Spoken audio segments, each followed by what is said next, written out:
शाम का गांव खामोश है और उसके अर्धगिर्द एक घनी जंगल है।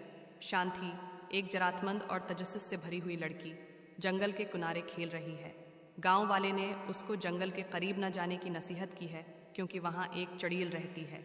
सूरज गुरूब होने के साथ माहौल सनसान और प्रासरार होता जा रहा है। शांति जंगल की तरफ देखते हुए कहते हैं कि यहाँ एक चड़ील रहती है, लेकिन कोई कैसे इतने सियाह मकाम पर रह सकता है। शांति को जंगल से सरसराहट की आवाज़ आती है। वो मेहतात लेकिन तजस्सुस के साथ करीब जाती है। जंगल का दरवाज़ा, शांति जंगल के करीब पहुंचती है। अचानक वो देखती है कि दरख्तों के दरमियान एक सायादार शक्ल हरकत कर रही है।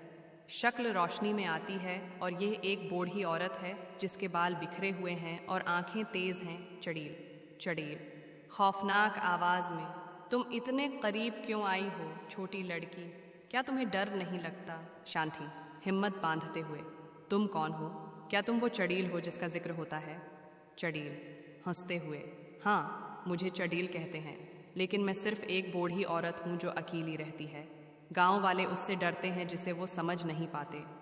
चड़ील की आवाज़ सुनकर शांति एक कदम पीछे हट जाती है, लेकिन फिर भी उसकी प्रासरारियत से मुतासिर होती है। दूसरी तरफ गांव में शांति के वालिद रमेश उसे तलाश कर रहे हैं। जब उन्हें पता चलता है कि वो जंगल के करीब है तो वो गांव वालों को इकट्ठा करते हैं। रमेश परेशान, शांति जंगल के करीब चली गई है, हमें उसे तलाश करना होगा वरना चड़ील उसे ले जाएगी। गांव का बुजुर्ग संजीदगी से, अगर चड़ील ने उसे पकड़ लिया तो हम उसे दोबारा नहीं देख सकेंगे, हमें फौरन चलना होगा। गांव वाले मुशालें लेकर रमेश के साथ जंगल की तरफ रवाना होते हैं।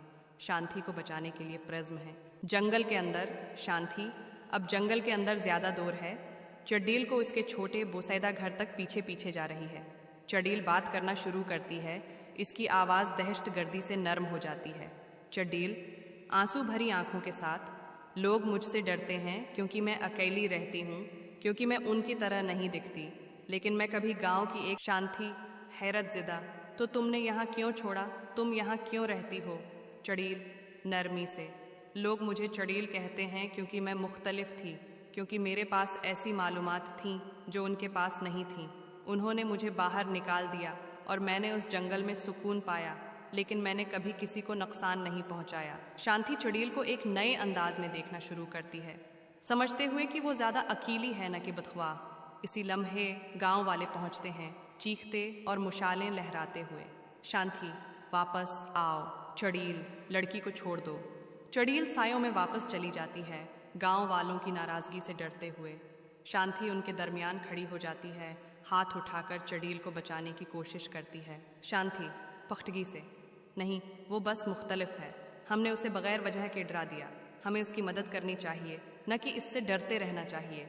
गांव वाले हचकचाते हैं गैर यकीनी के साथ। गांव का बुजुर्ग आगे बढ़ता है। गांव का बुजुर्ग सोचते हुए, शायद हम गलत थे, खौफ ने हमारे फैसले को धंधला दिया। अगर लड़की महफूज है तो शायद हमें उसकी बात सुननी चाहिए। आहिस्ता आहिस्ता गांव वाले अपनी मिसालें नीचे कर लेते हैं। उनकी नाराज़गी ख़त्म हो जाती है। चड़ील मेहतात अंदाज में आगे आती है। चड़ैल आंसुओं के साथ, मैं सिर्फ अमन में रहना चाहती थी, मैंने कभी किसी को नुकसान पहुंचाने की ख्वाहिश नहीं की। आने वाले दिनों में गांव वाले चड़ील के पास आना शुरू करते हैं, उसे खाना और ज़रूरी अशिया फराहम करते हैं। वक्त के साथ वो उसे समझने लगते हैं और उसे अपने दरमियान कबूल कर लेते हैं। जो खौफ कभी तकसीम करता था वो अब बाहमी एहतराम की बंधन में बदल गया है। और यूं जो कहानी कभी खौफ और गलत फहमी की थी वो कबूलियत और हमदर्दी की कहानी बन गई। चड़ील जो कभी डरावना समझी जाती थी गांव वालों के दरमियान अपनी जगह पा गई, साबित करते हुए कि जो हम सबसे ज़्यादा डरते हैं वो अक्सर वो होता है जो हम नहीं समझते। कहानी का अख्तिताम चड़ील के जंगल के किनारे खड़े होने के साथ होता है, जो गांव की तरफ देख रही है, अब उस कम्युनिटी का हिस्सा बन चुकी है जिसे कभी उससे निकाल दिया गया था। शांति उसकी नई दोस्त उसके साथ खड़ी है, मुस्कुराते हुए।